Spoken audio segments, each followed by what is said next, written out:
What's going on, everybody? You are now tuned into another episode of Everyday Heroes, and we got real name Wynton, JB Written, Art of Dragons and Jazz, the Queen Lioness on the show. And before we get into anything, don't forget to like, comment, subscribe to us on YouTube, we're on all streaming platforms, Spotify, iTunes, Google Play, all that. We in the mix out here, all right? So before we get into anything, and our last topic of the day, JB, how was your week? Cool it, man. Real cooling. Man. Real cooling, brother. Thank Okay, you for how asking. how's the Orlando Magic doing? Good, man. You know, real good. Mm. Yeah, real good. We straight, man. We ain't gonna make it, like the Lakers or nothing, but we gonna look good while we doing it. Just know, just know where everybody playing at. They playing in Orlando, so There you go. They always got home court they advantage. always got home court advantage. You know what? Now that you put it that way, I'm actually kind of scared right now. Yeah, all the That'd teams be are in crazy if they beat Orlando. us in the finals, though. If they meet us in the finals and beat us, that would be Yeah. crazy. But anyway, it's not a sports show right now. Um, That's okay. Me and Ashley are gonna talk about makeup. all right, cool, Yup. cool. All right, so Ashley, how was your week? It's very disappointing because I found out that I can't get the new Fenty makeup line, her new skincare line. Who's So, that? Who is that? I, He said, "Who is Fenty? that?" Venti? Rihanna? Oh, I don't know her line. So okay, all right. That's fun. I'm not But a girl. I don't, you know. but if I said LeBron James' new shoe line, you'd be like, oh, I'm all over it. That's No, I okay. Well, wouldn't. No, I you know, wouldn't. JB know me. I don't buy sports shit. You're on mute, JB. You're on mute. I'm always on mute. Yeah. I don't wear LeBron James and Wynton. I don't think Wynton. Yeah, for I, sure he don't wear LeBron James. So. I don't own any sports shoes at all. I don't own Jordans. I've never bought a pair in my life. What a Oh. guy. I'll spend $250 on some designer shoes before I spend it on Jordans. That's just Oh. yeah, I would. wow, I've never owned a pair of Jordans either. That's crazy. So Wow. speaking of Jordans and you Jazz, how was your week? Oh man, I'm good. I'm just waiting on my birthday to come up. I don't have anything planned, but it's just always exciting, you know, just to have that Leo energy in the air. Yes, indeed. Yes, indeed. All right, all right, all right. And me, I've been chilling. Leo gang over here. Once again, follow us on everything. We in the mix. All right. So let's go ahead and get into this. All right. Stigmas on black-owned businesses. Right. Especially people saying that they have negative experiences in black-owned business. Um, I've heard about these stigmas. I'm very well aware of it. I've had my experiences, and I'm sure everybody's had their own experiences. So let's go ahead and pick on Aunt of Dragons. Okay. How do you feel about have you purposely shopped at black owned businesses or anything? What's your experience has been like with it, and do you have anything to say about that? Well, something fun fact about me, I love shopping local. And if it's a black owned business, I'll definitely go in there with the mindset of I want to give you my money. But I've had a lot of bad customer service experiences, a lot of bad professionalism. Actually, just today, I ordered a new skincare line and I ordered it 2 weeks ago. And I messaged them today. I was like, hey, I know with COVID and everything, like things are a little slow, but on your website it said it takes 2 to 3 days processing. What's Okay. going on? And I also worked for a black owned business in a restaurant, and the lady was not very pleasant, very gentle word. She was literally known for like cursing people out and kicking them out the store. And unfortunately, something happened one day where her business caught on fire, and I was like, we can come back up from this. Like we'll do a fundraiser. Like we can make you money. And she was like, no one wants to help me because I have a reputation for being a bitch because we can curse. We talked about this twice. We can curse. So her food was great. It was quality. It was literally was some of the best Caribbean food you'll find in Florida, other than South Florida. Huge portions, affordable prices, but it was the customer service that always sent people away. So I do believe that in the stereotype. I don't think it's a stigma because I think when I hear stigma, it's like something that's not common. The stereotype is real. That's it. All right. What about you, Jazz? How do you feel about this? Just a backstory. Jazz is the one that kind of brought this topic up to us. So, how do you feel about this? Any thoughts? Uh, well, for one, for anyone who hasn't been watching, I am a nail tech.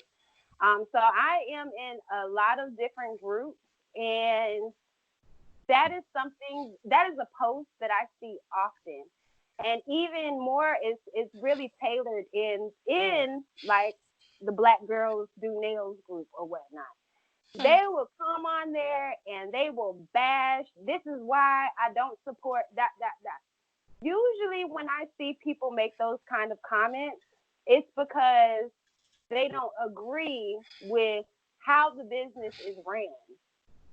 In our business, we are very restricted with our time. Well, I guess with any business, but definitely with when you're in a service in business, you have your slots that you want to stick to, so that way you can maximize as many customers, clients throughout the day.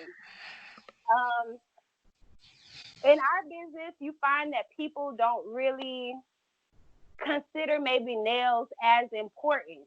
It's something that they love to do, but when it comes to time, they won't show up half of the time, and then you're left with a whole hour slot and no client. So therefore, they started enforcing deposits, and a lot of customers don't understand the deposits, or why do they have to pay first, and that becomes a whole complaint. So one thing I wanted to say is, allow people to run their business Mm. however they see fit. If you don't agree with it, move on. Find someone who fits within your lines. Find someone who has the same talent, same drive, but works a way that you agree with, instead of getting online and bashing them, because it's very disheartening to see. And I also feel like a lot of customers are entitled. Um, you know, I don't owe you anything by giving you my business, but because I love what I do, I will give you everything I got. You know what I'm saying? So that was something that I wanted to point out. I think we could really work on patience. If they don't get it right the first time, give it another try. If you have that kind of patience, but I say you can get bad customer service anywhere. You can get scammed anywhere. Mm. So that's my thoughts on it. If you don't agree with the way the business is ran, there's plenty of other entrepreneurs out here doing the same thing, and doing it differently. And that's what makes it unique to everyone can cater to their own business however they see fit. And that's what I have. All right, all right, all right. And let's go ahead and take it to JB. What do you think? Hey, all Hey, right. um, I don't really have a lot to say on this one. Just I want to say support black businesses. Um, I say one thing. I only got really one point. I don't know if y'all will agree with it or not. I say complain. You know, if you go somewhere and it's a black businesses and they giving you bad service, a lot of people say, "Well, I'm done. I would never come back." I feel like that's the worst thing you could do. You know what I'm saying? Just let that person know, complain, make a comment, so that person can fix it. Give that opportunity for that black owner to fix the problem. You know what I mean? We go to McDonald's and want our free McChicken, we complain. You know what I mean? Because we giving McDonald's a second chance to make it up. You know what I mean? So I say with black businesses, don't just shut them out. First say something to the owner or the supervisor, complain about it, and if that don't fix it, write a letter. Write the email about it. Hopefully they'll fix it. Of course, I don't want to see black businesses or people go down, but if you're giving bad customer service, unfortunately, that's going to happen. You know what I mean? And you keep getting bad customer service. So either they'll fix it, and I'm not saying complain and stop going, but complain, like some people will, and go back and see if they fix the problem. You know what I mean? And we have to work with each other because we all we got. It's about. Yeah, that's what it's about. So that's the only point I had about it. But go ahead, Wynn. Um. All right. So I'm gonna come at it from a little bit of a different angle. Um. You know, but I'm just gonna say this in the beginning. I've worked with black-owned businesses, and I've had negative experiences as well as good ones. More so, negative experiences. And going to what Ashley said or Aunt Dragon said in regards to the Caribbean food, the stereotype, right, is that the more attitude the Jamaican person has, the better the food is, right? So it's like, what are you gonna do at that point? Do you just take the attitude and pay for it, or do you just take your business elsewhere, right?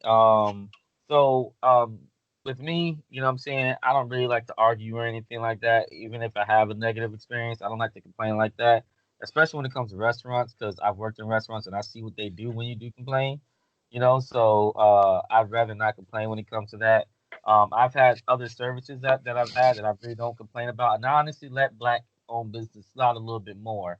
I'm not gonna lie, I let it slide a little bit more than other businesses. With that being said, I'm gonna get into my main points.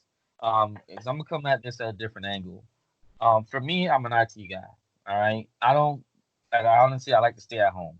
So a lot of times when I'm shopping black-owned businesses, it's honestly online. You Mhm. know, and that is the biggest hole I see for black-owned businesses all the time, every single time.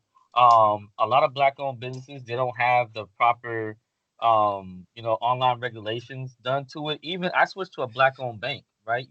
Bank United or One United Bank, and I'm gonna tell you, I'm an online business developer. This is what I do for a living. All right. And when I tell you a bank that is worth over $500 million, I did the research. They're still not up to par on online regulations. Shame on them. You know what I'm saying? They're not even investing that time to really, because if you're not up to regulations, the reality is that 85% of people that's going to go there are not going to go there, and that is a proven fact. You get what I'm saying? So a lot of times, even WeBuyBlack.com, right? It's pretty much Amazon, but for black-owned businesses.